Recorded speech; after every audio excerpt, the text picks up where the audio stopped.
everyone. Thank you very much for coming and welcome back to our wonderful Centennial. We have to start off, I think, by roll call. Chair Goodman, Yes, here. Commissioner Barlow, Are you there, Commissioner? Thank you. Councilman Barlow? he was there. You on mute, perhaps?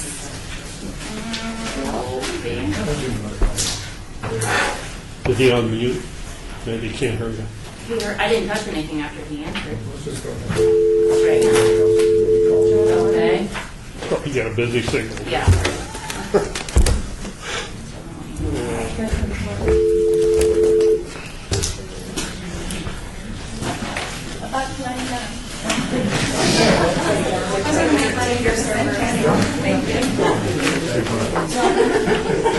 If not, he'll call back and let's continue then and see if we have.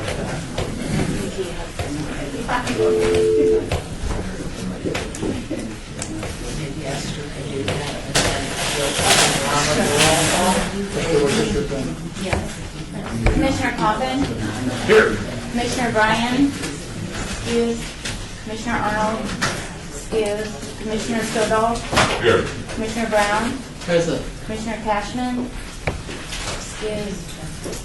Commissioner Feldman is excused. Commissioner Rollencutter, Houston, I'm sitting in for him. thank you. Commissioner Pike, here. Commissioner Helton, here. Thank you, we do have a quorum. No. No. No, we can't seem to change that. He's thinking about it. Okay. But we still have 6, so we're Now, is that including Councilman Barlow or No. no? We're okay? No. Okay. Are we in compliance with the open meeting law? Yes, we are. Thank you very much.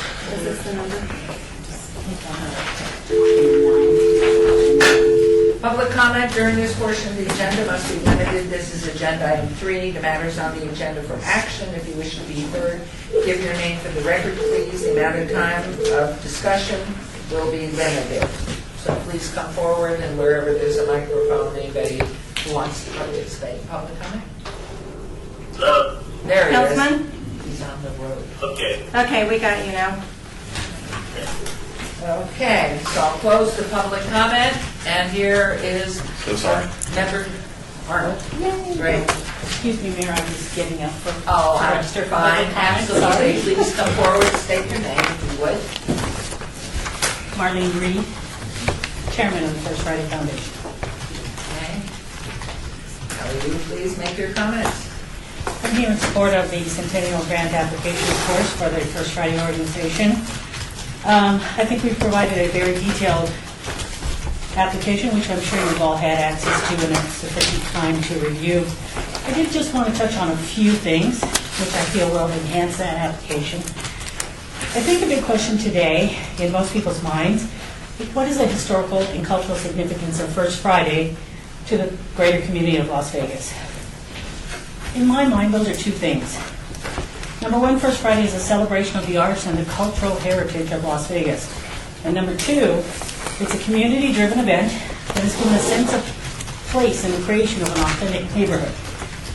Basically, or in short, First Friday is monumental in its scale and purpose and how it builds cultural heritage and placemaking. A very brief history for you, because I know you're all familiar with it, but I want to use that to tie a little bit into what we're doing here, because I think it's significant. I think there's been questions raised about whether or not we comply with the historical component of the Commission's intent. And from my perspective, I think everything we do that has gotten us to this place in First Friday, in terms of the historical component, has led us here. We go back historically in the Arts District before it was even designated as early as 1960s, beginning with the opening of an art gallery by the Las Vegas Art League, which is now, of course, the Las Vegas Museum. In the ensuing years, the area has been culturally enhanced by places such as the Cafe Enigma, the Arts Factory, the Punk House, and the CAC. In 1987, one of the most significant events in terms of First Friday was the creation of the Gateway Arts and Music Experience, known as the Game Festival. Those of you who are familiar with it know that it was a very short-lived organization. However, It was the premise on which First Friday led its creators to, in fact, create the First Friday event. I think moving forward, it's difficult to separate First Friday from its historical roots. The event clearly has a culturally based relationship with a historic neighborhood that goes back to the early 60s. The value of First Friday in placemaking is evidenced by one single event, and that was the granting of a significant endowment by the National Endowment for the Arts. In the early 2000s, most of you know and are familiar with this grant by our country's national arts agency. They chose to fund a landmark project that specifically supported First Friday. In terms of that, these are the things that that particular art grant endowed. They produced or helped produce the original Arts District map. I'll show you a copy of it right here. This is used for many years in conjunction with the original map of the area itself, produced by historian Frank Wright. So this particular project, paid for by the National Endowment for the Arts. So I'm going to ask you to wrap up. I will, The rest really of it, quickly. Mr. Vanis. Really quickly. So that particular art was really significant. So First Friday, three things. It's the largest community connector in the Las Vegas area. In the past 13 years, it's brought 500,000 people to the Arts District to indulge in historic neighborhood and the arts. It provides access to diverse groups, shatters barriers using a common love of art and culture, and thereby creates a sense of place in the community. No single event, past or present, can make that claim. Thank you for speaking, and we appreciate it, and that's in reference to agenda item 13. Thank you, Ms. Reed. Anyone else under public comment? I always have a feeling when I see you that you're going to make comment. Good afternoon, Mayor, Member Coffin. I'm here for the Eldorado matter. I'm sorry if I'm too late, and if I... No, but it is, it's on the agenda, and we'll allow you to speak at that point. Thank you. Okay. No, sir. Anyone else? Okay, we'll close public comment and move on to approval. May I have a motion to approve the minutes for the September 21st? Fine. There's a motion and a second. Thank you. All in favor, please signify by aye. Aye. Okay, moving on to agenda item 5. We have a report by, it's going to be Bob Sylvain today, City of Las Vegas Finance Department regarding the Commission for Las Vegas Centennial budget for fiscal year 2015-16, which you have. And please go ahead, Mr. Mayor, Sylvain. it's actually Joe Williams, Finance. He's just my sit-in attorney for the I day. thought he was going to do it without Joe. Okay. Right. Ready for Joe Okay. Williams, go. Mayor, Commissioner Joel Williams, Finance.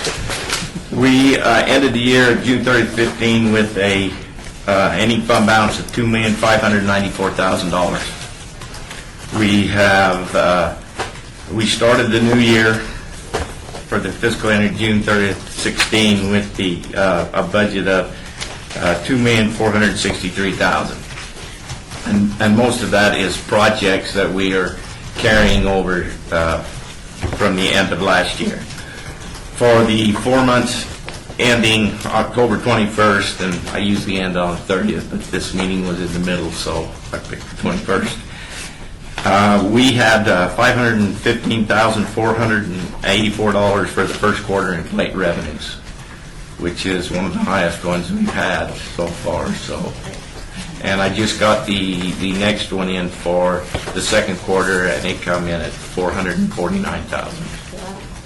So the revenues are still up there for the plates revenues. We had So we were not hurt by the census. no, we did real well. We Told you we had a expended better plate. We expended $261,819 for the first 4 months of the year, and basically the large ones were for the City of Las Vegas redevelopment plan done by UNLV, the City of Las Vegas, HPC, Historical Preservation Commission, got $75,000, and Las Vegas Natural History Museum, $60,000. They're the large ones. Most of the others are small. Based on our ending budget, I project projected that we should receive about another, at least $1.2 million in plate revenues for the remainder of the year. That's a conservative number. If it should come in higher, I would think, but being an accountant, I take a conservative approach, and so I feel we'll, so far, with what we've got in already, this number probably will be under. We have a budget to pay out for the remainder of the year of $220,000, and that is basically just projects that you have already approved, which if the case holds, we should end the year with approximately, based on today's amount of projects, with $1.4 million. So that will vary depending on what we pay out and if any new projects that are approved. Thank you. Any questions, comments? Yeah, the question is on the $1 million, 100. Why is that still an expense item? Well, it's still on the budget. It's still a budgeted item until the council or the commission, either takes it off or whatever they want to do with it. I can't remove it yet. Esther, the question was from Mr. Stovall about why it remains on the books, $1 million for the 100. Is that on the agenda today? It's on an agenda. It's the next one on number 6. So until we have any action on it, we have to leave it as a line item in the budget. Right, because you approved it already. Thank you. And any other comments, questions here? I'd like to ask, because I can't remember, the Natural History Museum, $100,000 was for what? On the Las Vegas That was for the Harry Reid exhibit. Okay. Remember. Thank you very much. It's not an exhibit of Harry Reid. It's from the UNLV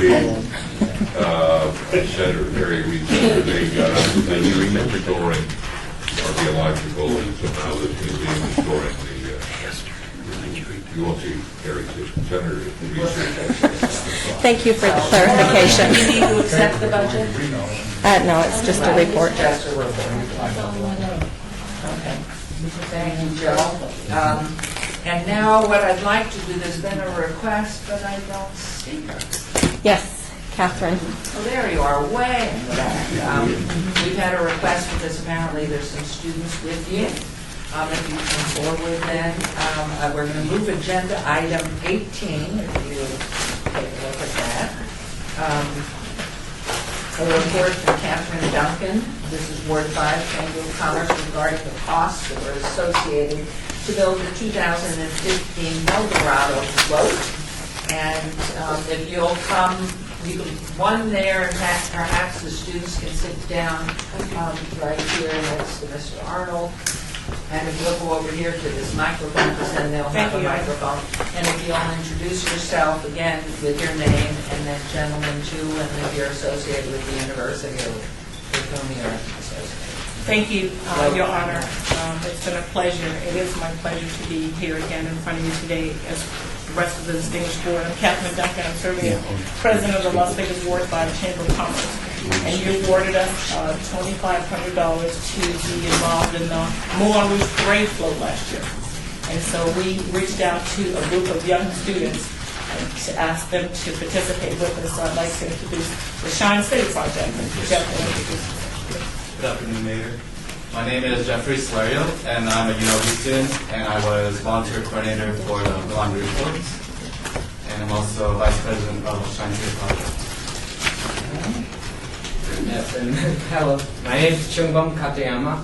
I'm not a student at UNLV yet, but I'm one of the participants at Shine City Project. I've been really inspired by the vision. That's why I came here today.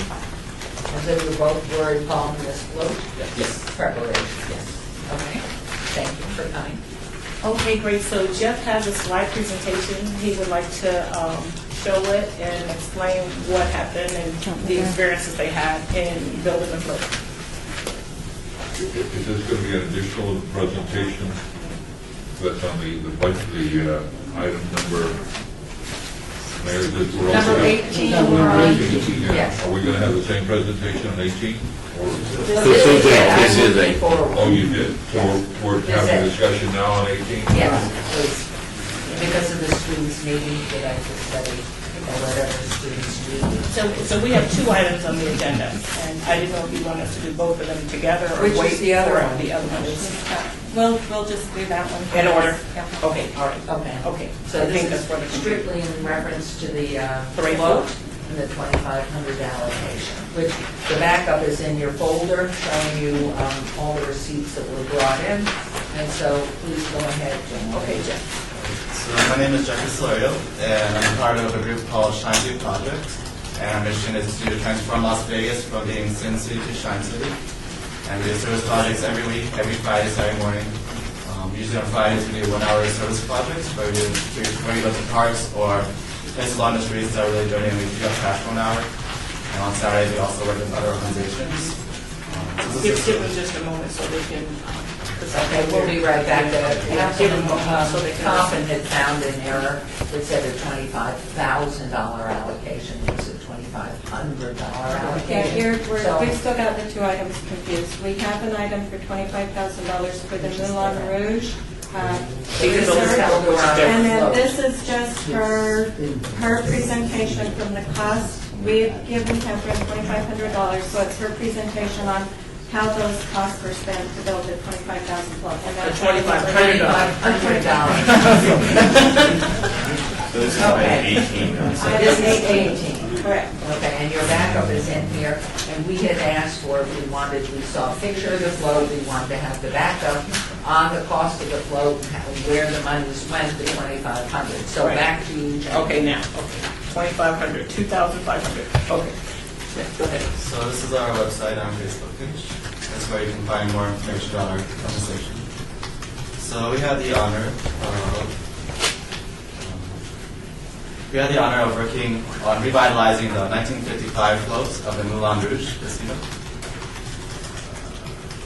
So this is the floats in 1955, and in the front we have world heavyweight champion Joe Louis. So these are some pictures from that float in 1955. And so this is our volunteers from Shine City Project and also Ward 5.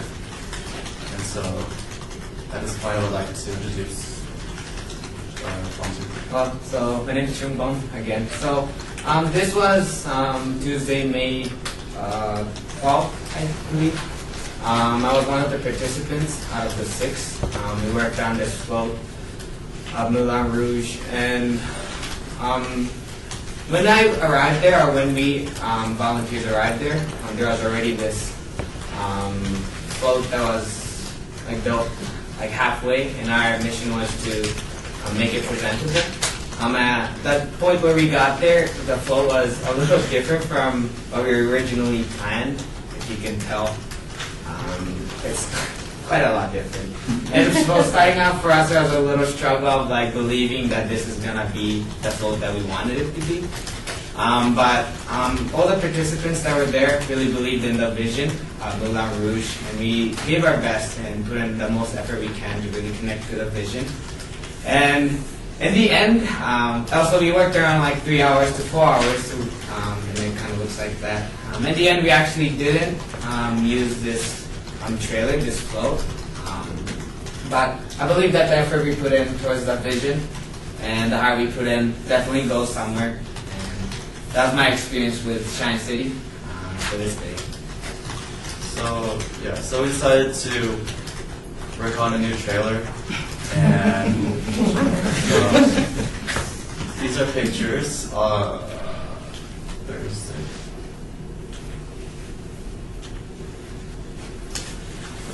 Are you using the left, right? yes. It's not what this is. Okay. So these are pictures from our volunteers working on the float on Thursday. So we started fresh on a new trailer.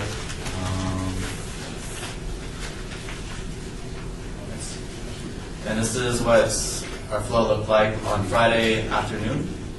Still, there was a lot of work that still needs to be done on that day before the next day of the parade. And also, after all that work, all that time that we invested into the floats, this is what our float looked like. So this is the final product.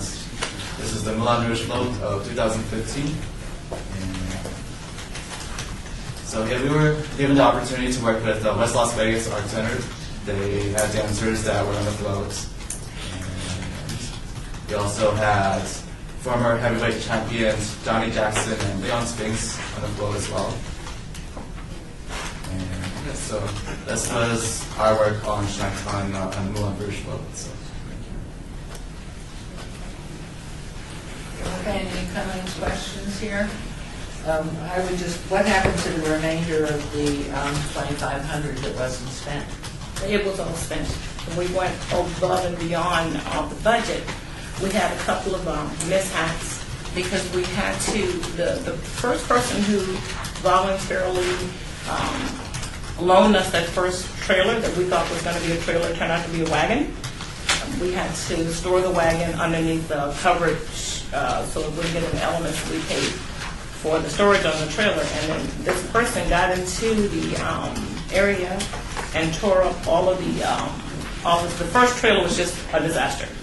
So we had to start completely fresh, hire professional carpenters out of the union to go ahead and build the trailer. And then we fed the volunteers each day. And what happened, the check that the city gave us, for some reason, it worked for a while. We put it in a special account just for that. But after 2 days, the account was frozen, and we couldn't use those funds anymore. For some reason, the check was frozen. So we had to pull funds from the Harrison House and from my personal accounts and from everybody's account that we could find to finish paying for the float. And so it just kind of ended up being a disaster in the end. But we did get through it. We made some great relationships. The students had a lot of experiences, and we think it was well worth the city's efforts. And we understand that when we fed the volunteers, we didn't know that feeding the volunteers was not an allowable expense. So we just asked if there are some expenses that we expended that are not allowable to let us know, and then we'll be happy to reimburse the city for whatever those are. Any comments, questions going forward here? Well, I could say something. I was thinking that the grant is toward the cost of the float. It wasn't to completely encompass all the costs of the float. So I don't think that we were trying to monitor your expenses because I don't care if you go to Burger King for volunteers. You know, that's good, and that's legitimate expense to keep them working. So I wouldn't have a beef with that. I'm just kind of curious, more along the lines of why the account was frozen, or that was your interpretation. So, well, we don't know. We just went to the bank and they said that for some reason the city has had issues like that before in the past, and so that's one of the accounts they were monitoring. Any comment, Mr. Williams? I've never heard of that anymore. I'll find out and then I'll get back with you on next Two meeting. quick questions. One is there, speaking, reading over the grant proposal, there's a list of things that are not allowable. Is food in there? I don't have the grant section is an allowable expense. Per diem is not an allowable expense, and per diem would be things like food, so that's not allowable. The gasoline and car expenses would also be personal expenses. I don't think those are allowable either. Well, in order to move this along, I think it's a learning experience, unfortunately. And what I worried about is the learning that you got and the historical review of what was going on with the Moulin Rouge and how to go forward, and that there was nothing really done till 24 hours ahead of time. All of that, I don't think we're going to hold you, or at least it would be my recommendation that we don't hold you to paying back the money that was not spent appropriately, but hopefully is a learning experience and a matter of record for this body that make sure as floats are undertaken, that we make sure that it's itemized, these are not allowable, and disseminated to whoever's in charge of that. Second question I had was that I thought the process, Esther, was that receipts were turned into you and then we paid. We did this one because they needed the funds in order to build the float. So we wrote this one a little differently, so that we gave Catherine the $2,500 so that she could build the float. So let me reverse it to the hypothetical. If we hadn't given the money up front and you had received a receipt from Burger King, you would have said no. I would have said no. We just want to make sure that we have a process in place that would capture. Yeah, and if I could also add to this, I don't want to seem to be in a contrary position to my fellow board members who have pointed out what now would appear to be the correct way this is supposed to be spent. I remember voting for it, but I thought it was, as many of these grants are, towards the cost of, as opposed to being cover expenses. And then, like, for example, if any additional expense, let's suppose that Burger King would come in. Nothing wrong with Burger King, by the way. Kentucky Fried Chicken. Let's suppose that we gave $2,500 because they vouched for that. We had a voucher for every dollar. And then $5.50 came in for Burger King. That's on them. And it seems to me that if somewhere in the middle of all that, a voucher that came in for $5.15. I suppose we should, based upon the rule, we were supposed to disallow it. But I was thinking it was towards the expense, if you know what I mean. So that in the end, you don't really pay for the $5.15 because it was over budget. But because they did go over. Correct, and that was how the agreement was wrote, that it was $2,500 towards the expenses of the floats, and any amount after that $2,500 was their responsibility. So roughly how much money was spent in addition to the 25? It was, I think the total came to about 3,800. There's still a couple that we need to pay that we didn't pay. So if the commission wanted to go above and beyond the $5.50, it could award us another $1,300 to pay for those expenses that we went over and above. If we wanted to do that, you certainly have the right to do that. I'll second the mayor's motion to, this is the learning experience. A little more information on that bank account so I can follow. Jay? Okay. But Catherine, you were able to expend all of the funds, right? The $2,500? You used those funds, right? But if you use it all, then how are the girls not on our staff? They have, I'll bring you a copy of the We have already allocated the $2,500 that this membership body agreed to give up front. Correct. So there is no obligation to go forward. Yes, so with we're- it. So is there? No motion. This was just a report from Catherine. Yep. Thank you, and thank you both, and hopefully next year, bigger and better. Okay. Yes, that's our next report. And we'll wait for that And a agenda. good budget would take care of that, get some very good detail.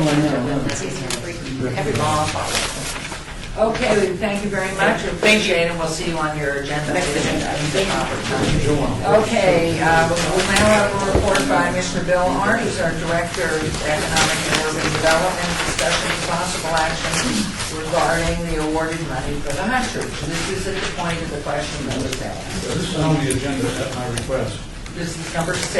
Yes, and the reason I asked for it to be on our agenda is so that you could get an update on what is going on, and because there have been letters flying around, and there's been some press notification about how Huntridge Revival Incorporated has had to bail out of this thing because they just can't reach an agreement with the owners of the land.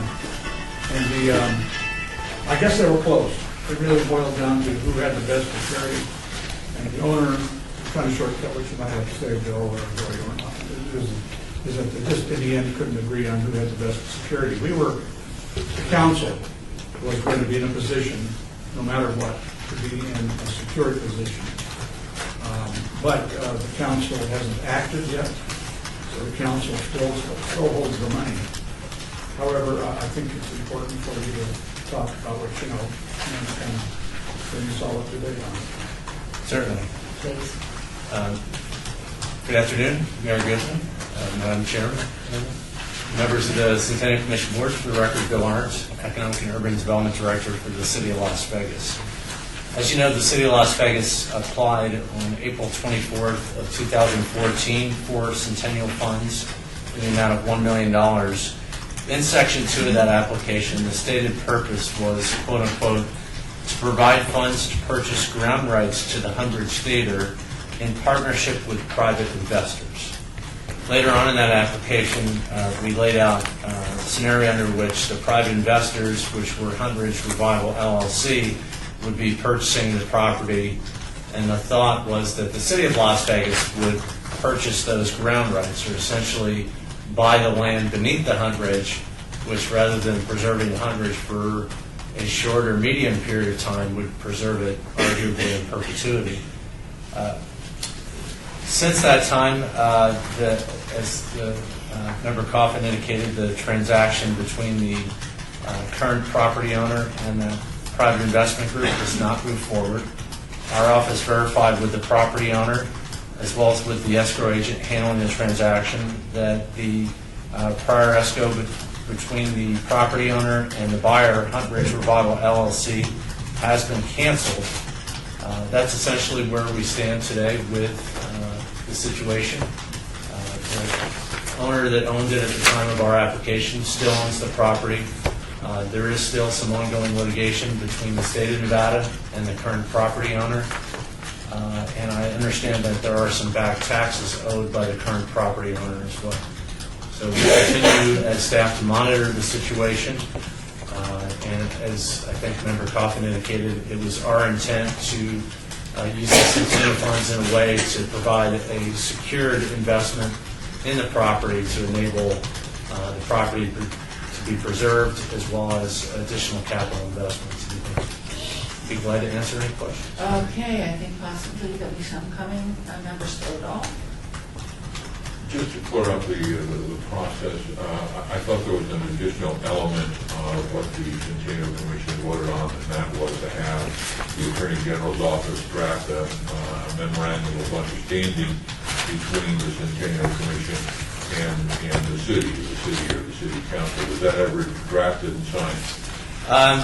Thank you, Member Stoddall. I think the direction was for our own attorney's office. We never got to that point. So at the time we made the application, we thought the private transaction was imminent, which is why we tried to proceed quickly. As often happens in the world of real estate, buyers and sellers don't agree for a variety of reasons. So I don't think it's appropriate for me to comment on why. Whether or not we have to have a vote to move the money back. It doesn't sound like the money ever moved over, so I'm not sure that we have to have It is on reserve, as I understand. And it needs to come back into the council rather than being on reserve, as I understand it. And I think there was an issue too that a couple of things. One was that the group that was buying it was not a 501c3 registered not-for-profit. That was one, because this group has a general past history against the 501c3 nonprofits. That was one. And then holding the land rights, which is what we would be doing if the city purchased it, does not give license to the city if in fact the Hunt Ridge Theater by the owner wishes to rip it down. We own the land rights, and that's all. I don't think the city can demand that building remains. So then, in fact, we put $1 million into buying a piece of property that did have a historic building. So those are my own comments and questions. And if I can follow up. Sure. With you. Please, Councilman That was Coffin. our insurance policy because the state failed to get an adequate insurance policy on the $1.7 billion that it gave with covenants 15, 18 years ago, and that the property owners in succession had not fulfilled their bargain. And yes, the Attorney General should be moving on them. And it's a shame, I forgot that might have been part of the motion, but the Attorney General should have been requested to begin to move, regardless of what was happening with the transaction with... I could update you on that. The Attorney General's office is moving forward. The Attorney General's office in the past 3 or 4 weeks, the past month, has interviewed as many as a dozen witnesses. This was not public information until just now. A reliable source indicated that they have talked to the existing owner. They're going forward on 3 or 4 violations of the covenant, and that hearing, that trial is set for May of next year. And they have several, they would like to resolve it, but they apparently are not able to resolve it with the current owner. So it's going forward. The interviews are being conducted, and they were in depth, 2 to 3 hour interviews with a lot of people that are connected to it. So we may, if I may, Madam Continue. Chairman, we may Member choose Coffin. or not choose, the city may choose or not choose to be an intervener in this to preserve a position of sorts. Well, the city, by the way, also gave the Huntridge at least $100,000 through your office, not when you were there certainly, but back in the 90s, along with covenants that it stay open as a community, a cultural center for a certain number of days a week. And the city did not follow through on its upholding of the covenants as well. That's yesterday's news. The fact is the covenants run through July of 2017. At that point, you can do whatever they can do, whoever the owners are, do whatever they want with the covenant. But between now and then, I think 2 actions are going to be taken. I would certainly hope so on the attorney. Well, I can assure you there are going to be insurance policy. If the city demand that it be open a certain number of days, I certainly would go into it and assume that the city would assume that liability for any accident that takes place in there when it's in the condition it's in. So The there city might be covenant insurance. ran out. The city's covenant ran out, I think, about 3 years ago. It was a 20-year covenant to keep it open a certain number of days per year. But I think that the city gave them $100,000 out of redevelopment. I don't have the exact facts on it. It's in paper footage. Well, from what I'm understanding, we've got $1 million set aside. There are a lot of applicants for funding. We've got the Natural History Museum that's the city, and they're making a move. There's so many applicants for the dollars. And I don't know what anybody's feeling is on that, but I'd sure like to take it off reserve and have it in the pot. And at the time something happens at the Huntridge again, have another application and get the lawsuits out of the way. We don't want encumbered land and property at all. One of the subjects, I could add to the basket. Sure, go ahead. Go ahead with the Pebble Beach. Yeah. Well, Councilman that's what Collins. Member Collins. Since this has happened, in the last week and a half, I've been approached by people who have paid cash for 3 very large parcels in the area of Maryland Parkway and Charleston. And they have shown me concept plans for what they would like to do should they decide to buy that land from the Mizrahi. They have met with Mizrahi. And so they're in discussion as of today. And so I didn't want to pull the million or move the million around. I wanted to sort of let it stay where it is, which is granted to the council at this moment. That is unbelievable, but this is in fact what's happening. Now this is like Perils of Pauline and my neck's on the railroad tracks. But I brought this to you, and I feel like I need to tell you about it. It just happened to me last week. Saw the concept drawings because they have money to move and intentions to do good things because they understand the future of that whole that intersection is going to be the regional. It's right at the heart of the Regional Transportation Commission's plans for movement of people from the airport to downtown Las Vegas. So there are all sorts of things in the mix. So I thought I'd throw that Tabasco in. Well, and Carolyn Goodman here.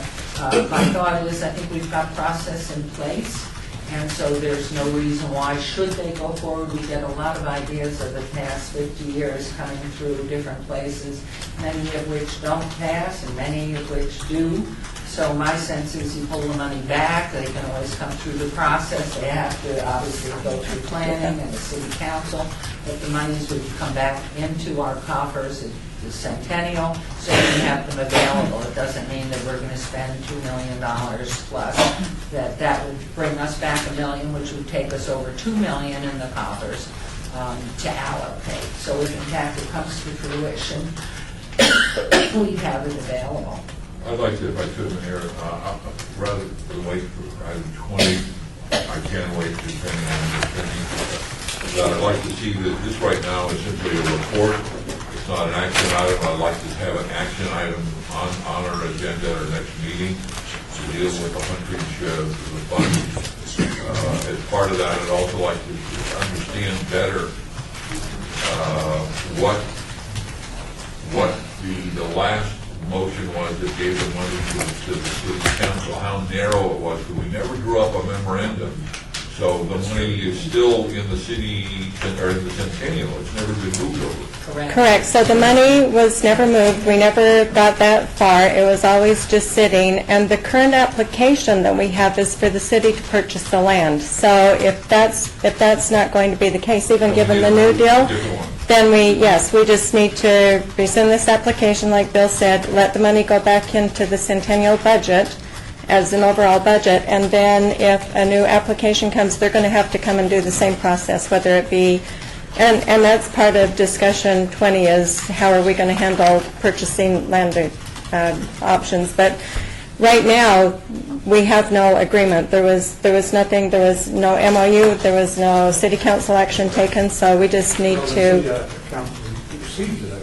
No. No, it never came to city council. We have to put it on the city council agenda. Yeah, we never got that far. If in fact it came out. But first, this is a report, so you're requesting it go on the agenda. Is that all we need to have it on the agenda for next time? Well, let Or do we me- need a vote? What do you want? Well, I think that between now and then, we will firm up the specifics, but I think there needs to be an action item on the hundreds, what the Councilman Coughlin was talking about regarding leaving the money there. It's going to be an action item, but it can't be to buy the land. No. That's the current, so we may have to change that motion to fit whatever potential could come. So the current application right now is the city was going to purchase the land. That's not going to happen, so that just will die. Yes, this is what Bill is talking about, so the money just goes back into. Then somebody else, whether it be the city or somebody else, then they'll have to make a new application to request that funds, and we'll have to go through the process all over again. We can't, I don't think we hold the money right now because the deal that we was holding the money on isn't going So I'd forward. like to put that on the agenda so we can clear the table. We're not planning on spending the $1 million at this point. We need to clear it off. We need to rescind the land deal at the next meeting. And between now and then, we may even have a second item, which could, however else we want to spend it. And by the way, if I could May I say something that this... We're not agenda for Okay. this discussion. No. That's what you were going to say. This already is on for an action item. It doesn't Right. have to be put over to the next meeting. You can continue into the next meeting to come up with alternatives if you want, but it is agendized for Thank you, action. it Yes. is. It Yes. is a report, but it does say, and discussion for possible action. Yes. So we are agendized I'd then. like to Yes. make a motion to rescind the last, the offer on to give the council permission to buy the land. If there is no present, okay, Bill, you should Okay, recognize the so, motion. there's a motion made by Member Stoldal to rescind the allocation to buy the land at the 100. I gather to reverse to, back to the May I Centennial. speak on the motion? Yes, but let me get a second if there is one. All right, and Member Brown is seconding, I had and to say that myself, but I wanted to make sure we don't interfere with the, you see, the way it worked with the layer, what it was, you were stated correctly in a way that we were going to buy land. We were going to buy a piece of the land, and we were going to be a layer of the cake of financing. Oh, Bill Arndt knows all these terms, I'm picking them up. So you're going to be a layer of 1 million out of 4 million roughly. And so our layer now sits empty because we don't need it at this instant. It may be that because the prospective purchasers know that it is there, and it is maybe the cog in the wheel that makes this deal happen. I wouldn't want it to go out that we just pulled the money back as if the Hundreds was going to be a failure, if you know what I mean. You know, it's like that. No, this is just based on the current application that we had before the commission. I'm talking about politics, the optics of it.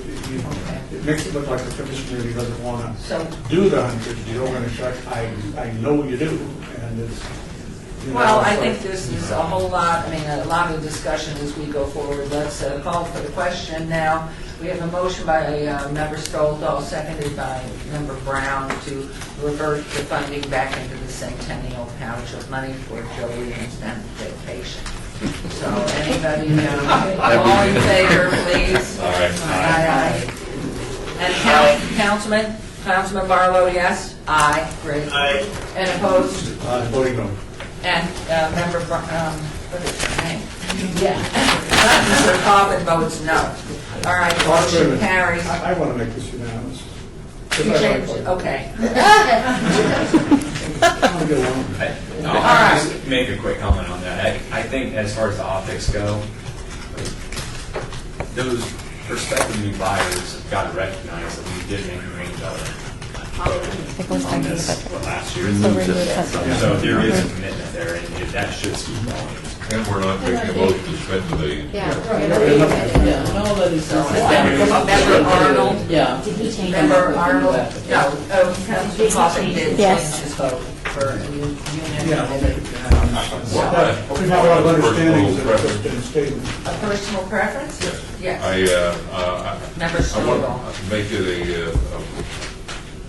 a procedure that I use, process that I use at the beginning of these meetings, that I read aloud the one line of how we are under the state law to spend this money, and I didn't get a chance to do that, so if I may, if this is a direct quote, the money is to pay for projects relating to the commemoration of the history of the city of Las Vegas, and to give 3 examples: historic markers, the restoration of historic buildings or structures, and tours of historic sites, but not limited to those 3. But those are the 3 examples. It's the commemoration of the history of the city of Las Vegas. Outside of that, it's a violation of NRS 482.37903. Thank you very much, and I would add, very important. We've broken that statute a couple times. I sure hope not. All right, if I might ask you, could you put that in the front of our book? Every one of these books is to Yes. go out, the NRS citation and exactly that book, so that we can have it for reference in every single meeting. I think And the 3 samples that he gave too. They're The 3 listed in Yes, it. if you would do that, so we can have it permanently in our Yeah, book. don't Thank miss you it. very much. Mayor? You really are lucky, because Now, I I just want for clarity, I'm going to take it, What's that? just out of clarity, I'm going to take it out of the budget, it's going to revert back to fund balance, correct? Correct. Correct. Yes. Thank you. Okay, thank you, Mr. March. What time is this for? 5 and 6? It's never Don't moved. bring your monster drink. No, I do the finance things, and I know it's not there. Thank you. We're moving on to agenda item 7, report by Sharon Sheff, book editor regarding the grant for Friends of the Red Rock. Please come forward. Hi Okay, there. well, And again, restate your name, even though I said it, you can slip somebody else. My name is Sharon Schaaf, and I am one of the editors. I'm the editor and one of the authors of our project from Friends of Red Rock Canyon, Secret Saints and Scoundrels, Colorful Characters of Red Rock Canyon. It's a book that Friends of Red Rock Canyon published. And I'm here today with Sue and Roger Kolar, who are cultural resource members. And our president, Chuck Williams, can't be here today. He's on in an airplane somewhere between Indiana and here. He was visiting family, so I'm here today. Did you think the truth is a legend? It's all in there.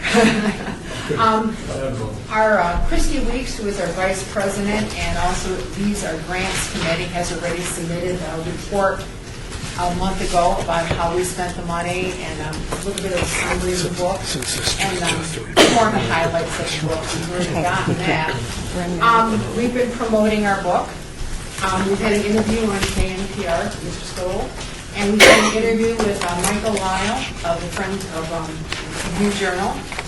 We've done book signings at the Visitor Center, and last weekend we were at the Nevada State Museum. We've had a review in the Las Vegas Weekly, We're on the waiting list for the Review Journal's bookmark column for them to do a review there. And I've applied to present next year at the Vegas Valley Book Festival. And we're also on the waiting list to do a book signing at the Writers Block downtown. Our book is available at Elements out at Red Rock, the Nevada State Museum, Writers Block, Shoshone Museum, on Amazon, and through the Friends of Red Rock Canyon website. And we're waiting to hear from the other museums in the area and from Bonnie Springs and Fremont Ranch to put the book out there as well. And last week I contacted the library and they are going to add the book to the collection of the library. Any copies for us we can buy? On the Amazon, we just brought the two. The two are donations to the commission. But yeah, you can get them on Amazon. They're $18.95 and on the Friends website. And if you go out to Red Rock in the Visitor Center. Books out of state because they don't make sense. I do buy books at the local bookstores, and especially the little store called Writers Block. Yes, and we have it there. They do It is have there? It is there. Thank you very much. Okay, and we're waiting to do a book signing there too. For August and September, we've sold 227 books and 16 ebooks, and that doesn't include books that were complimentary to our authors, and also books that we've used for review copies, and then books we've sent to the museums and the libraries so they can see them. We thank the commission for the grant money. We used it all, and a little bit more from the Friends organization. It's a real source of pride. I think it turned out really, really nice, and again, we thank you. Well, we are really pleased with this. I think you could educate me, I think maybe everybody else here knows, but I'm not going to embarrass anybody. What does the word escarpment mean? I'm going to defer to our hikers. It's like a lid sticking out. It refers to the three peaks on the west side of Red Rock Canyon. They refer to that as the escarpment. Is it Ridge Mountain, Rainbow Mountain? Isn't it a broken piece, like there's a part here and a part over here somewhere in the middle? They're both escarpments? Say it again, If please. it's capitalized, it refers to a specific piece of geology. If not, it refers to just a general piece of geology that can be used as an escarpment. But the escarpment would be capitalized, wouldn't it? It is capitalized. It's on the back of the book. Well, then it's a specific geological location. Or it's just, could I get these Quickly two say what an escarpment Okay, is. excuse me, would you? Escarpment is a ledge. Could You're right. would Yeah. you repeat your name, please? I'm Gregory Martin. Thank you. Thank you. Gregory says I was Know it all from the 10th district. And again, it's a member coffin here. But I think it's like you got two pieces of geology and they get broken. And the escarpment is on either end of it. You know how you see the sedimentary lines going up and up and up. Thank you. Excuse me, if I may have a point over here, let's hear what it says from you. I would say a long, steep slope, especially one of the edge of a plateau separating areas of land at different heights, is what you were referring to. Like that. That's what I would think. Okay. No, you're out of order. I have not recognized you. We get to keep two of them. What are you drinking? Mexican Coca-Cola, real cane sugar. Okay. I'm going to remind everybody, I have a sign in front of you because this is not being video recorded. Please make sure you say your name every time you speak. And so the photography is fabulous, and this looks really grand. So how much is the price again? $18.95. And then the Kindle is $9.50. Well, it's a wonderful work. We're very proud of. Thank you very, very much. Great book. We applaud you and feel it's a good investment. Congratulations. Okay. Steal it twice the price. He's buying right now. Well, I'm going to have my office call over. We are going to move on Thank you, now to guys. agenda item. Thank you very much for coming and congratulations. Job well done. We love to see our money well spent. Okay, we're moving on to agenda item 8. Jim Buell, El Dorado regarding, this is a report only, which we may have to accept or not, I don't know. Esther? It's just a report. Just a report on the 2000, not next year's Eldorado, but this past year's Eldorado. So welcome. Madam Chair, and members of the commission, my name is Jim Buell.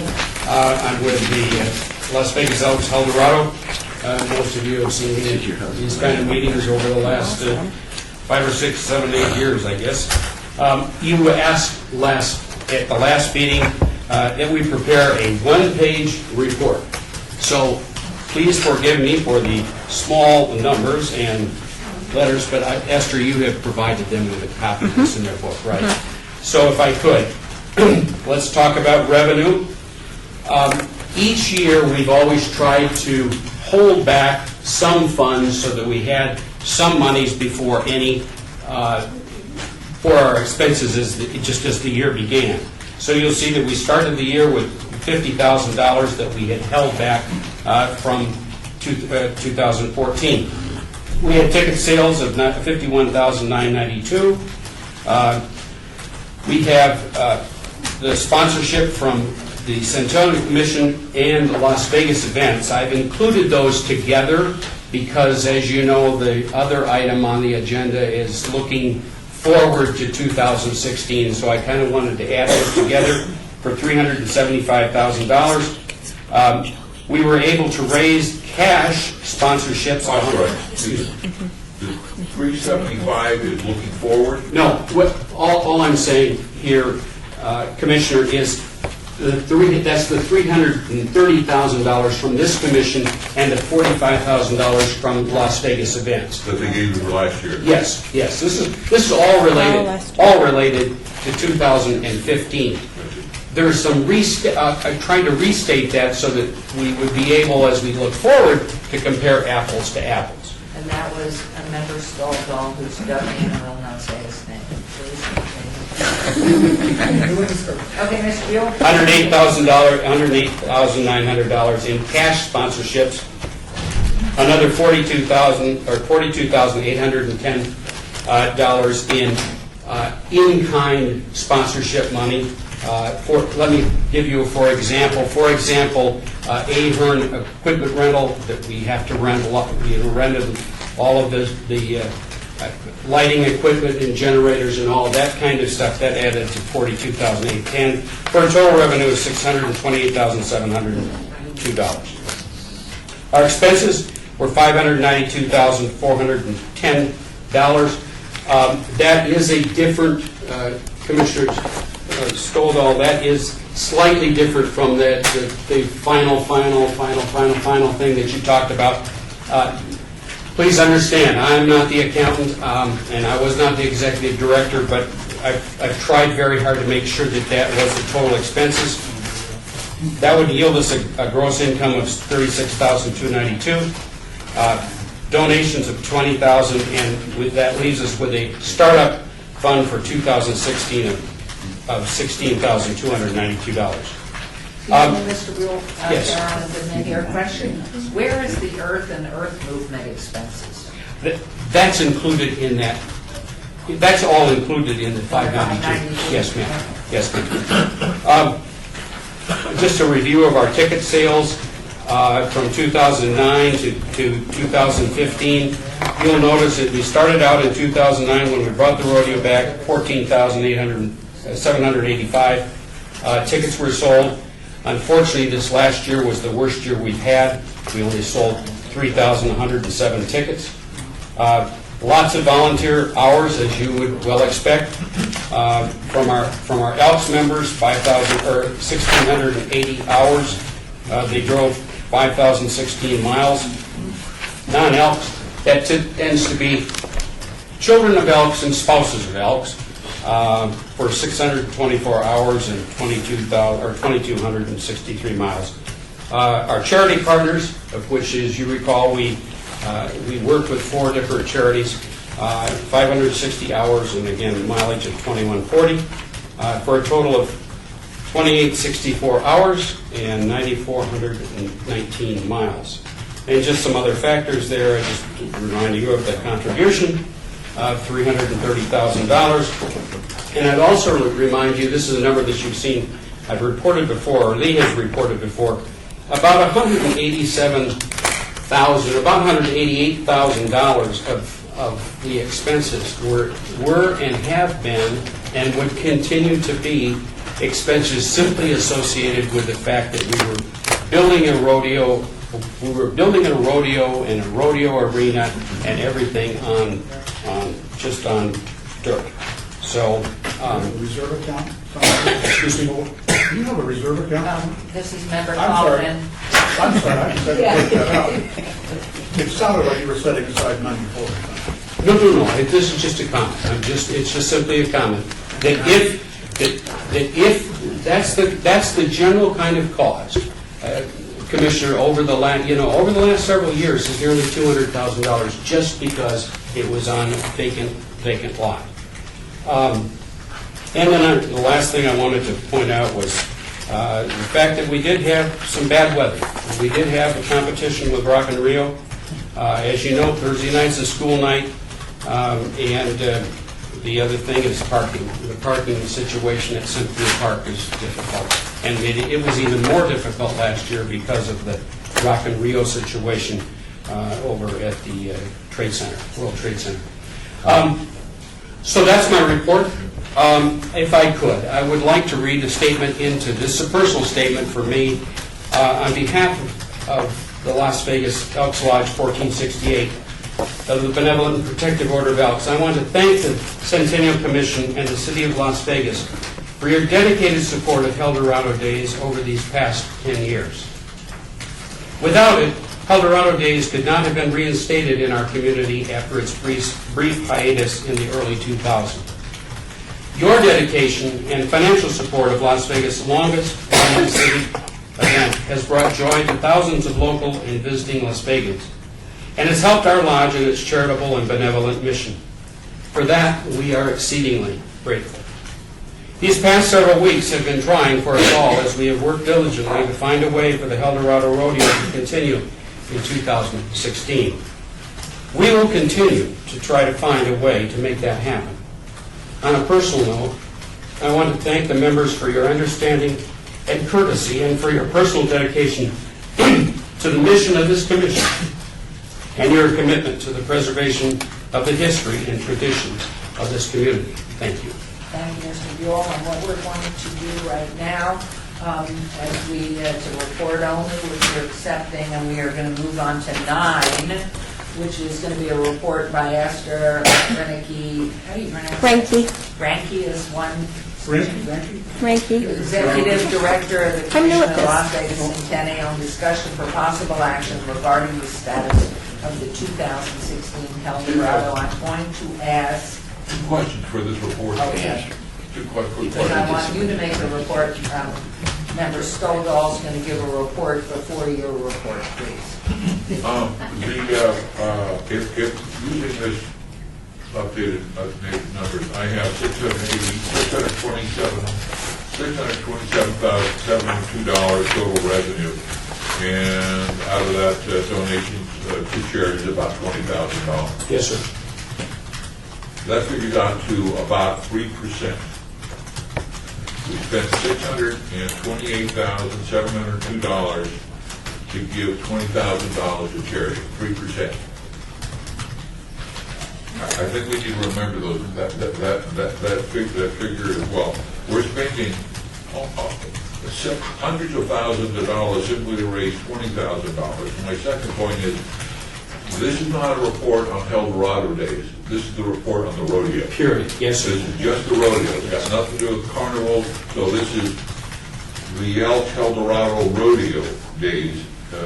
So those are the 2 points that I wanted to make. I'm just very concerned that we're spending that kind of money to raise less than about 3% to go to charity. And that doesn't include all the volunteer, the thousands of volunteer hours that the Elks in the community have put in.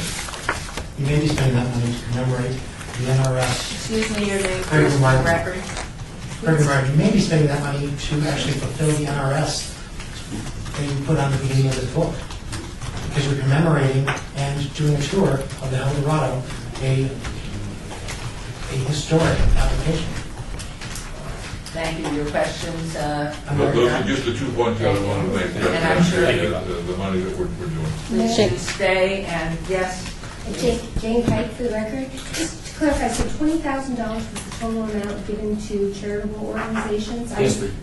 And how many organizations were there? Okay. I had thought it was more, so I just wanted to clarify that. There were 4 that we worked with that we committed to when we began working with it. We committed to them a percentage of the gate, okay? Unfortunately, we didn't have a very big gate. Does that address it? Thank you. As far as the second part, the report, item number 9. Oh, I'm so sorry. I'm glad you're seeing taking it. Okay, what I'd like to do, because I know we have a lengthy meeting, I really like your report. Okay. The mayor had asked me to, I've been working on the history of El Dorado, and I'm about 10% through the history of it.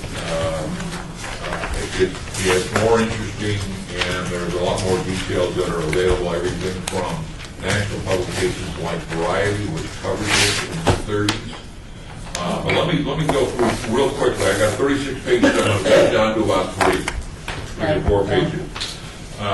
These are just some notes. On March 26, 1935, the Las Vegas Elks Lodge revealed their plans to stage a one-time 4-day celebration called El Dorado. This is 1935. The Review-Journal said, quote, Las Vegas will go Wild West in a big way next month when the local Elks stage what promises to be the biggest and most unique celebration ever attempted in this section of the country.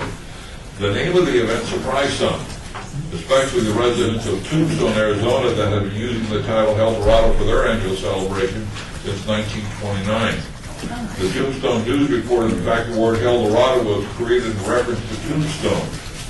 In the 1928 book El Dorado, The True Story of Tombstone, the name was picked up and then used for their event of the following year.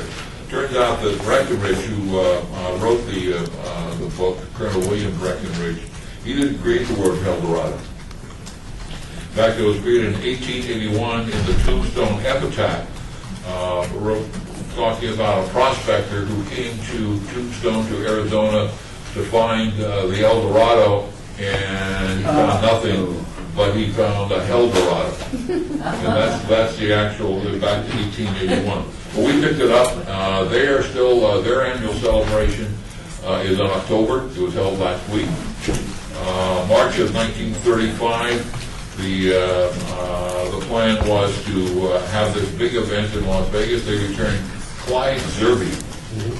Clyde has been working with the Elks throughout the Southwest. He's been in the business for the better part of 20 years, so that's pushing back into vaudeville days in 1915. He came by, and his advice was to call it El Dorado. The more I dig into it, turns out that he approached Tombstone to put on their event, and they said, "Nah, we don't need you." So he comes to Las Vegas and puts on an event called El Dorado. A pretty successful event. He came and he told the local Elks to get completely away from the idea of a rodeo, a barbecue, or any other time-worn amusement. People want to be thrilled and are ever looking for something different and something out of the ordinary. This is what Clyde said back in 1935 to the Las Vegas book. The Elks said, great. It was paid for by a number of prominent Elks. They underwrote the entire affair and were backing the show 100%. And just like today, the Elks said the money will go to charity and building fund of its lodge. So this is something that is part of the Elks' history of giving charity for years. If I may interrupt, Yes. please, Carolyn, Goodman speaking. Well. Is there anything,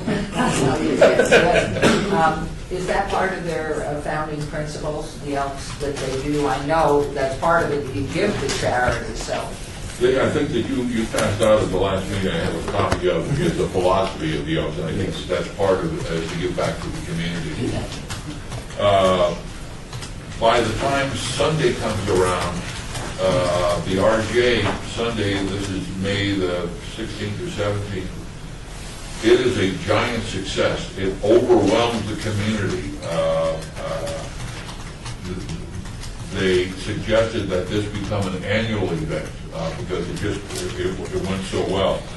I would suggest you, after that, at that time, the Elks said that business houses which will have entries in the parade are requested not to enter advertising floats and no automobiles. But you Better can't. small it all within, what was the population? That puts CHPC I out. was thinking all 5,000 of them. What is the population? Less than 40,000 probably. In the, well, of course, you had all the workers who were still here from the general area. So probably 15,000, 18,000, something like that. Jim Cashman Jr. in an interview said, quote, "I remember the first Eldorado in 1935. We had it down on 6th and Fremont in a vacant lot, I think, across from the old Cortez. There was nothing but tents. It was quite a celebration. I tried to sneak under one of the tents. They had a hoochie coochie show going on. I was just a young man, 12 years old. I remember somebody bopping me on the head with a bottle and told me to get out because I was too young." Interesting, the Elks at that time issued a call not to carry guns of any sort before, during the Eldorado celebration. The Elks said, quote, "In a celebration of this sort, there will be joy unconfined. And anyone carrying a gun might be called upon to unlimber it and start shooting. An affair of this kind might result in a terrible accident for some innocent life." It's a wonderful history of the Elks and the community at that point. They say the RJ came out the next morning on Sunday morning paper and said that this should be an annual fair. On Monday, the Elks voted to in fact make this an annual fair. Actually, on May the 2nd. So they actually occurred in late April. And the other thing that occurred was the outgoing mayor, Ernie Cragen, who was an avid racehorse. He owned racehorses, as did several people that had the clubs along Fremont Street. Racing horses was a pretty big deal both here and they would take their horses around the country. 2 months after the first Eldorado, an organization was formed called the Las Vegas Horsemen's Association. Their mission is to, quote, "own, control, manage, and operate grounds for giving public or private exhibitions of horse racing and other sports and to operate racing concepts."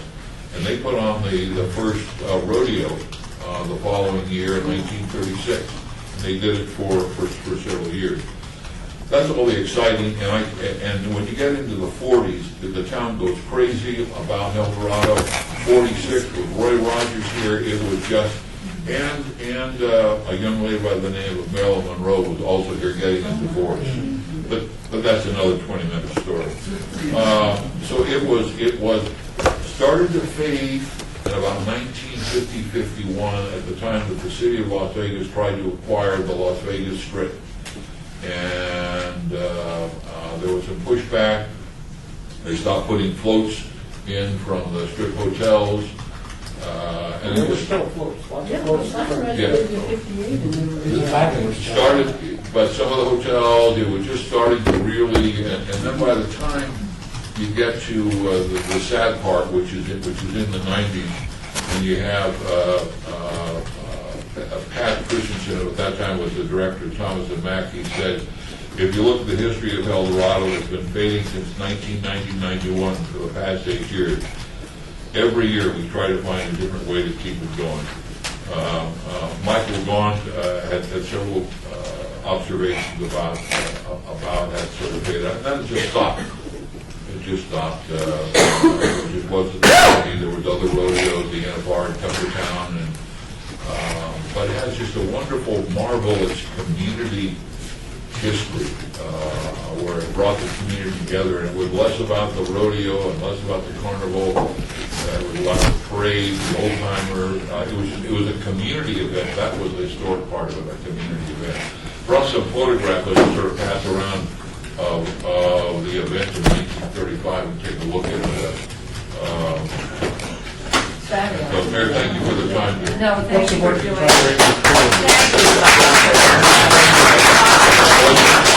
I see a book out of this. I mean, I think you should come and take an application. We got $1 million back, and it's yours to read and help Thank you so much. Really appreciate that. And so let's turn this over now. Esther, you'll lead your report. We'll go from there.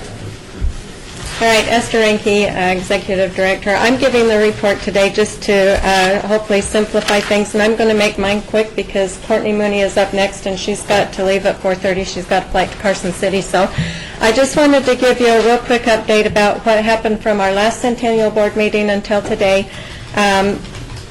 Sean Gleason, who is the CEO of the PBR, had made an offer to the Elks El Dorado to do a partnership down on the lot across from the MGM. That was kind of what was on the table last time. We've had several meetings with him since, and Bo Gardner with Las Vegas Events, trying to find a way to make the partnership work. Unfortunately, at the end of the day, there were some terms that PBR wanted the El Dorado to live with that was just, it didn't make business sense for them to do.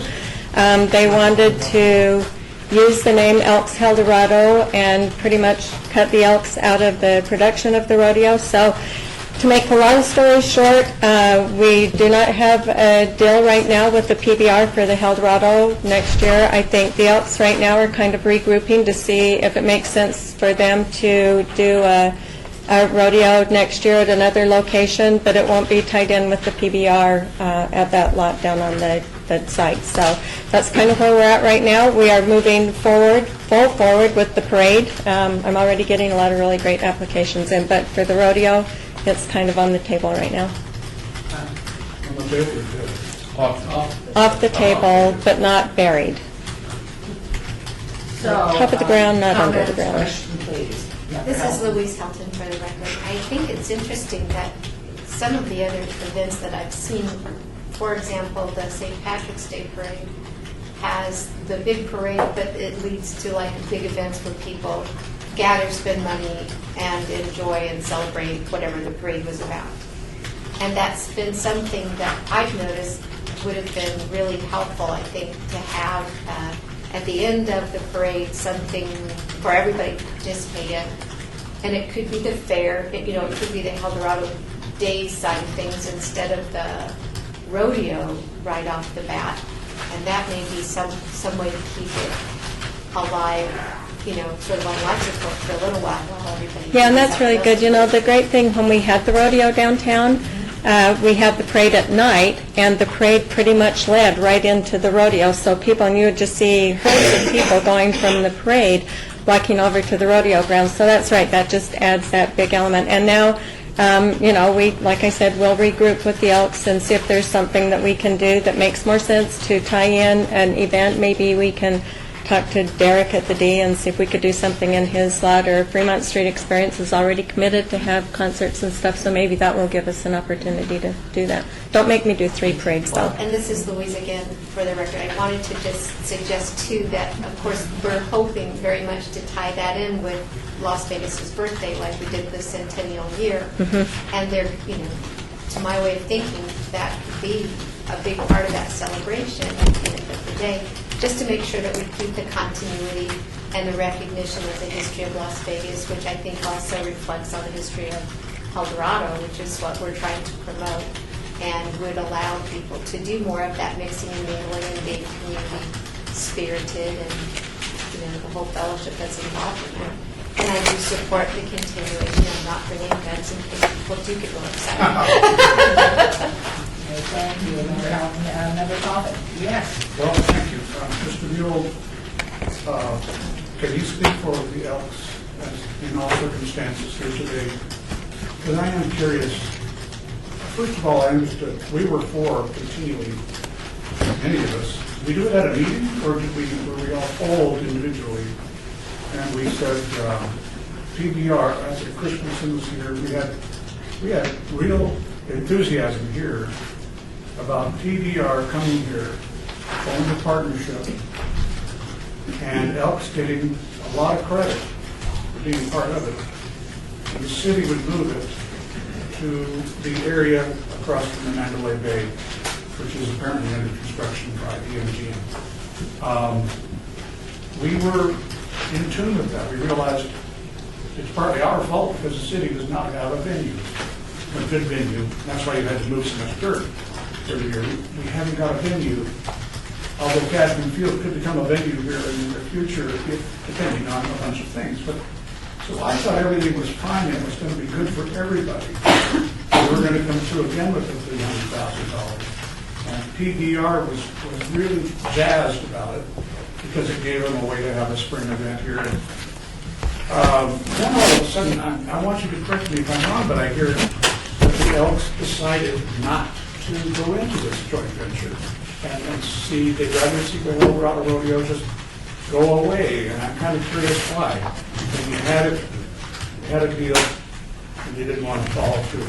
Why are we here having almost a post-mortem about the music on this? What happened to the Elks? Commissioner, I'll try to answer that. The lodge was presented with a plan on the 15th of September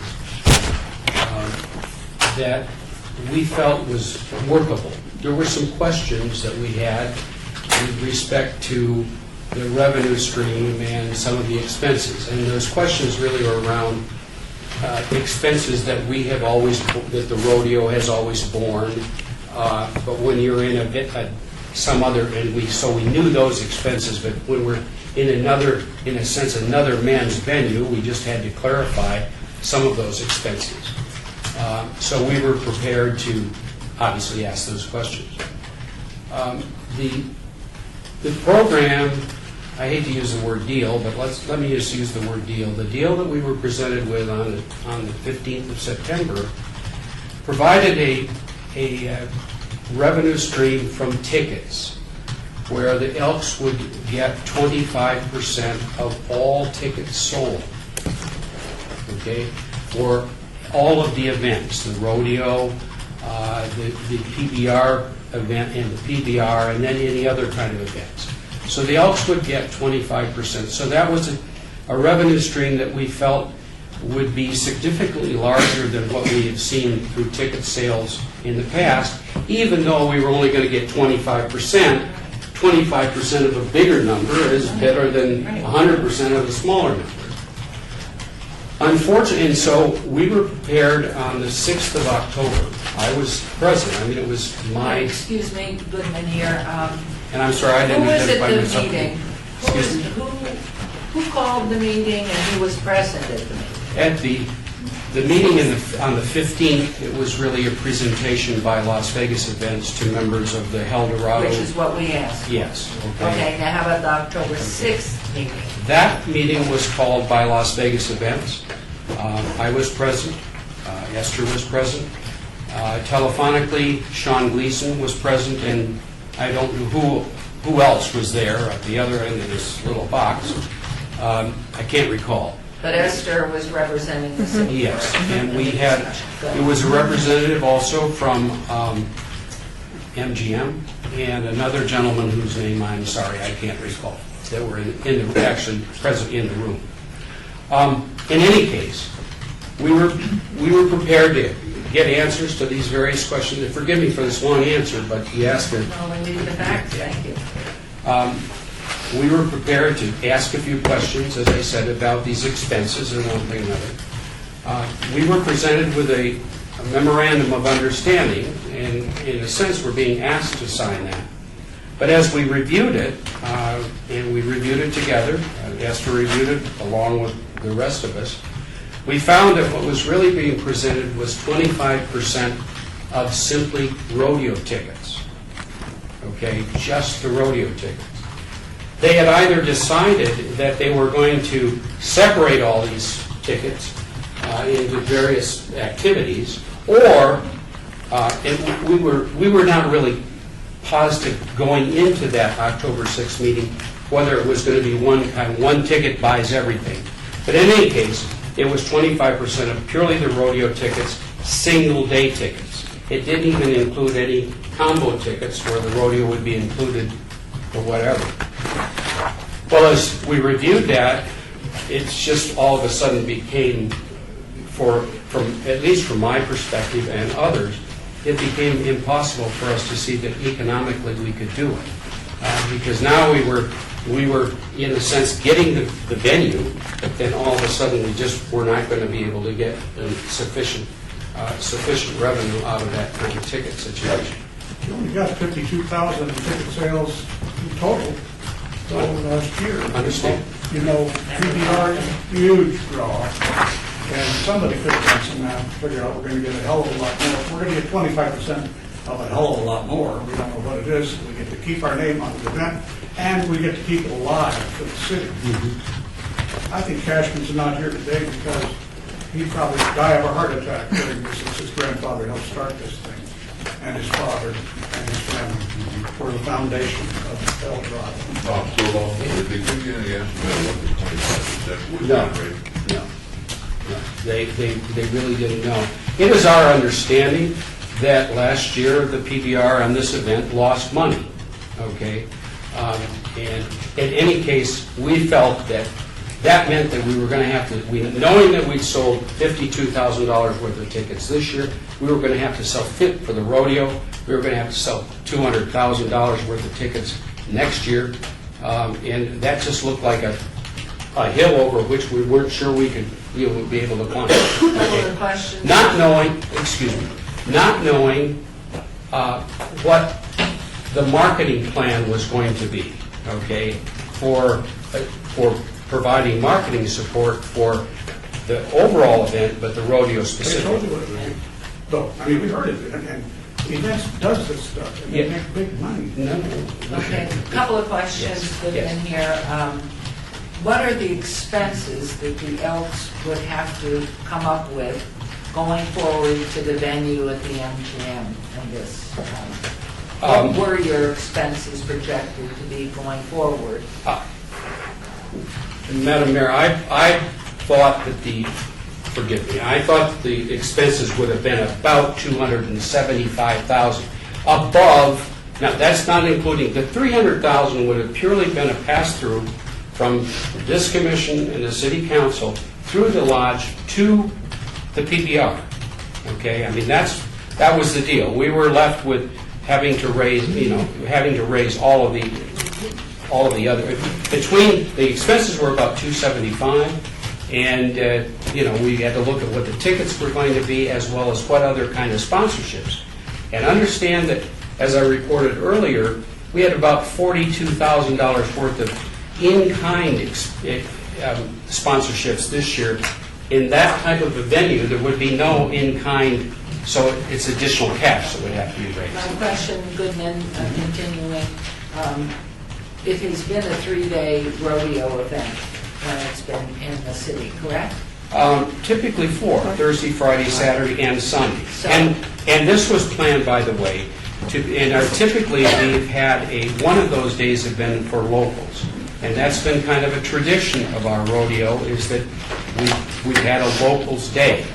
So, if I may continue, the thought being, if your expenses are X, and I don't know why your expenses would be so high, would love to see that, based on the fact that the MGM is going to be paying for, or LDE is going to be paying for the construction and everything else with the dirt, everything. And if in fact it's a 3 or 4 day event, and you work forward in the dialogue to get your 25% or 25 cents off of each dollar that comes in over a 3 or 4 day period, and you're still for this first year getting $300,000 from the Centennial, which may not happen depending on the choice, but going forward, it should work out that you should be absolutely fine. What happened there, and who was speaking on behalf of the MGM that said you would only receive the income from one day's event rather than the 3 or 4 of the competition? And then what are the line items of your expenses? Oh, thank you. Beautiful. What are those expenses? I mean, is there any way, have you seen the expenses of what you would have to go through, since we were told by Pat or Bo, someone was telling us that they're going to be building it and doing all the things that you were having to build before.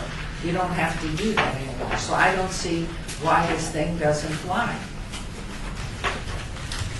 And having not been at the meeting, it is possible with some membership here involved in that dialogue that could have helped to mediate, to bring the history forward and get this back on focus of what this is going to be. And surely the MGM, when they had it as the MGM Village, they've changed it now to the Las Vegas Village, so that it has more marketing impact. Las Vegas has a big.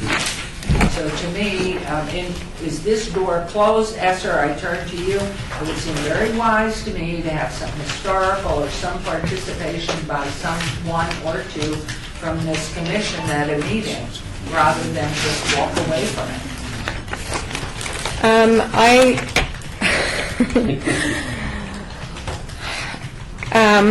I think I mean, I've got to turn this to the Elks. I don't know if there's even any interest on their part at this point to move forward. I can't even speak on behalf of PBR to see So if is there it is. dead at this point, as far as the Elks are concerned? I think I believe it's, at this point, a relationship with the PBR is dead. Okay?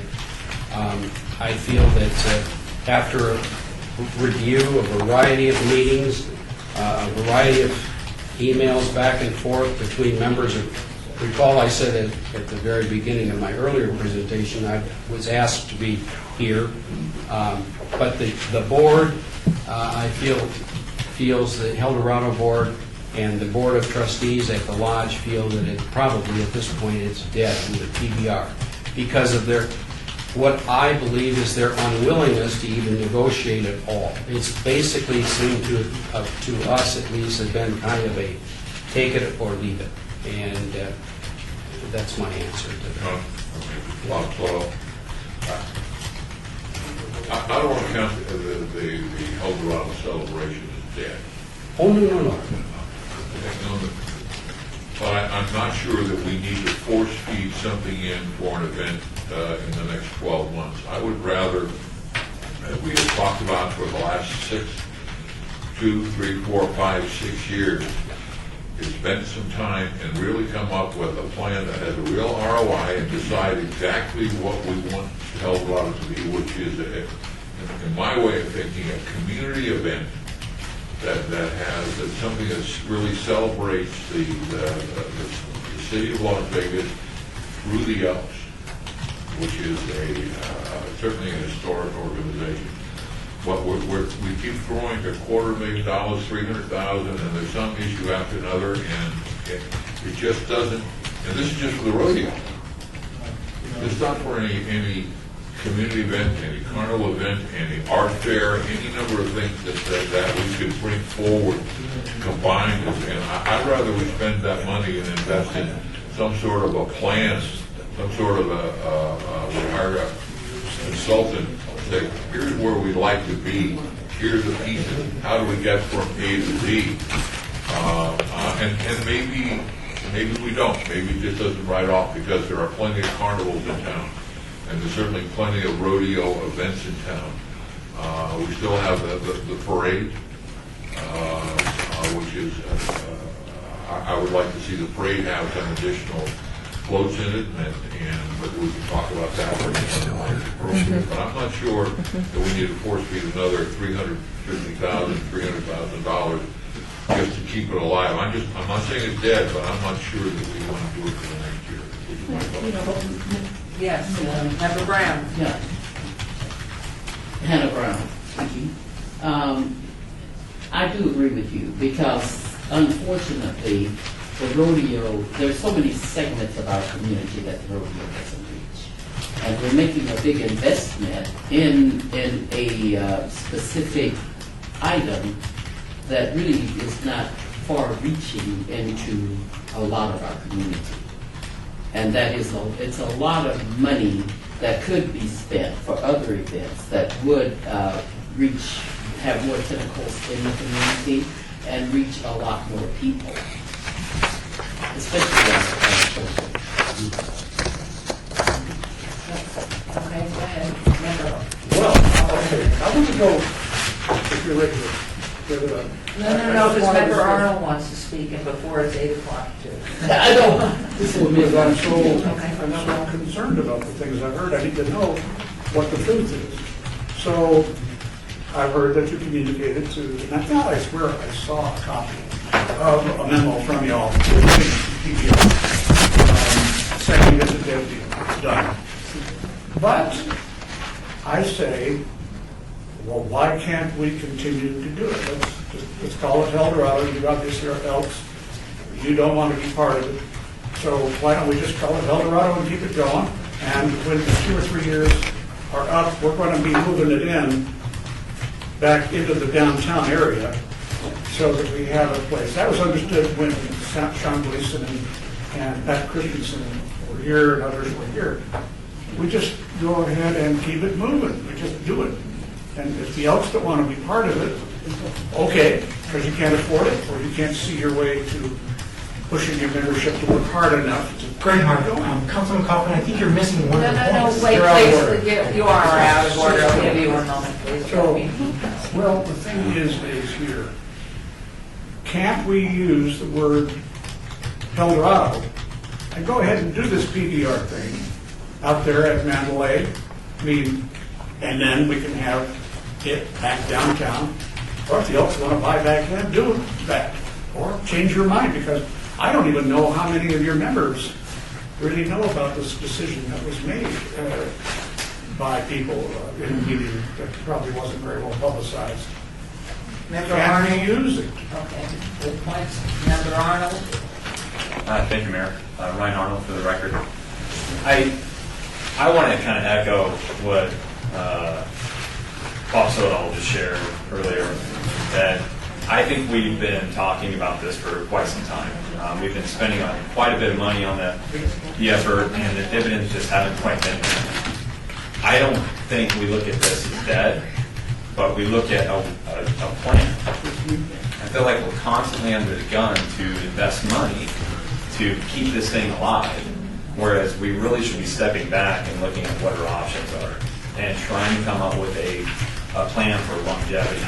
I'm sorry. Well, Let me finish. Yeah, I had before, and then I thought I was waiting for an answer to my question. Okay, so If you could my help me. only other comment for the Elks is I feel for their position. I mean, last time we sat here, they were told that in order for this deal to work, I don't remember the figures, but you guys were on the hook for a considerable amount of money. And I looked at that thinking, wow, that's going to take a lot to convince their group that this makes sense. So I get where you're coming from. And why force an organization into a financial decision like that? So that's my piece. I think this is probably the best thing for it right now. You probably have given a good answer for him. However, I don't think an answer from them, because I think it's a critical point here to see where they want to go, and if they still have any energy left. Commissioner, I hope that I said that in my personal statement earlier, that we will continue to try to find a way to make a rodeo happen. This situation, as I pointed out, we had our very first presentation of this idea to us. The PBR has told us, well, we've been negotiating on this for 4 or 5 months. Well, in fact, they haven't. The first real presentation to any of our membership was on September 15th. The first time I was in any kind of a meeting was a telephonic meeting with Mr. Gleason on the 6th of October. That's not a long, long while for what I would call real Elks involvement. All right? So we've had to make a lot of decisions with very, very little personal, and we probably made a mistake here in that we didn't demand early on a meeting with Sean Gleason and the PBR. We probably should have done that. We were working through Mr. Gardner and Pat Christensen at Las Vegas events. We probably made a mistake in not meeting personally. But we've not really had a sufficient amount of time to really look at a variety of kinds of ideas.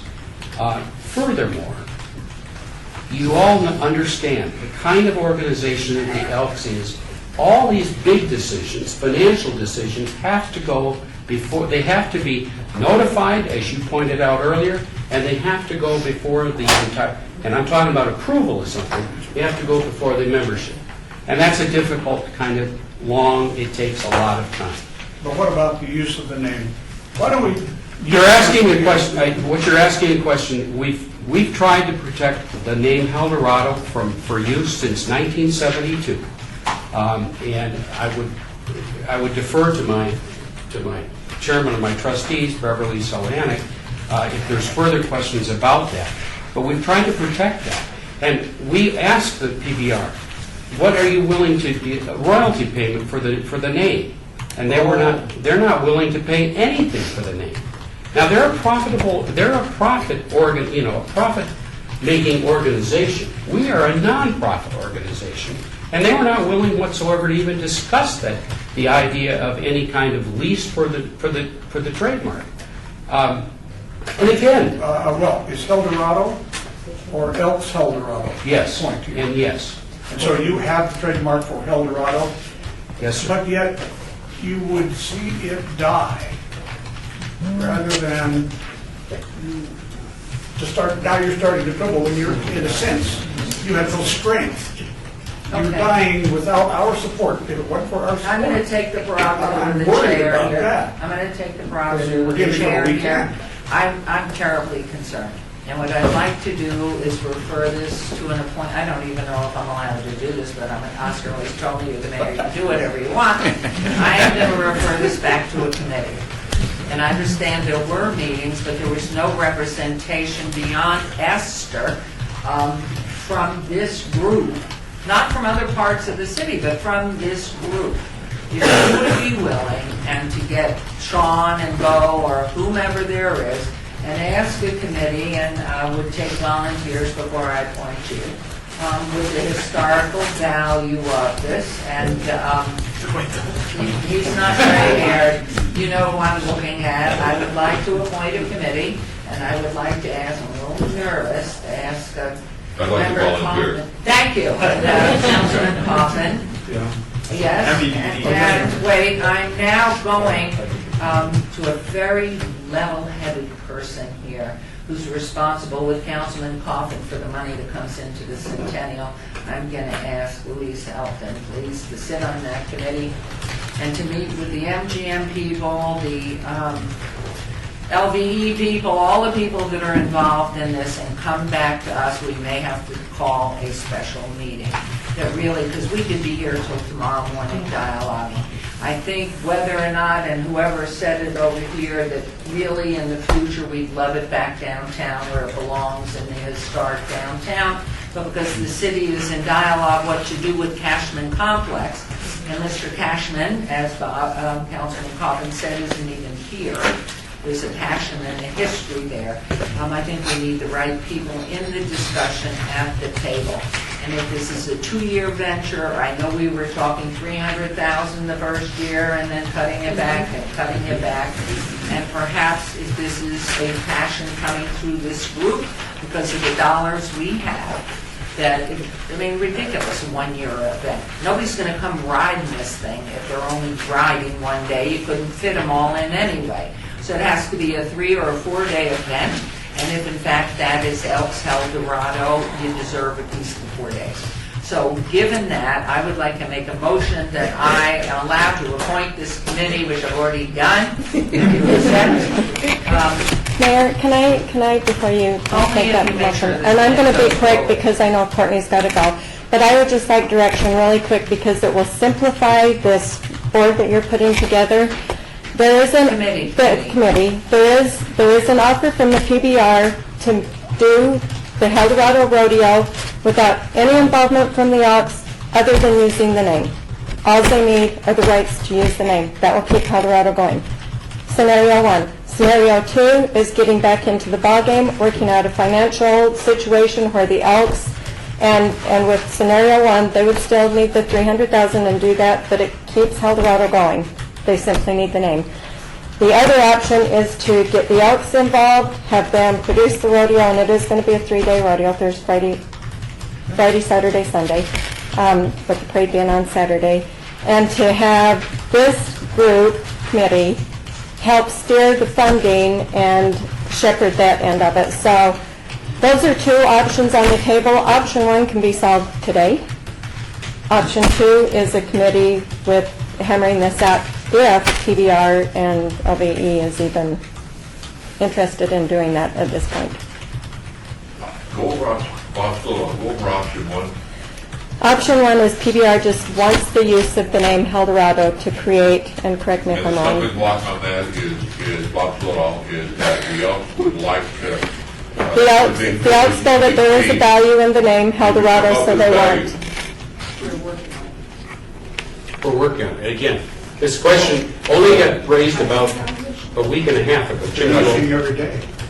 Excuse me? It's dropping every day. Okay, I think this is, I don't think it's Our a reserve discussion committee. item. If I may have control of this, my dear man. Oh, I'm sorry. He's gonna Thank God explain. you're here instead of over there. The reality is, we have something that this whole town's coming back. And so whether we have to find a venue for a year or two, Elks have been involved since 1936. I hate for you to, 35 was the first Eldorado, 36 was the first rodeo. So, I think it needs to have a committee meeting, maybe among the Elks and the members first, so you have a clear grasp and answer the questions about, let's see a line item of what your expenses are if you move there. Then from there, go on into a dialogue with the top officials who are involved outside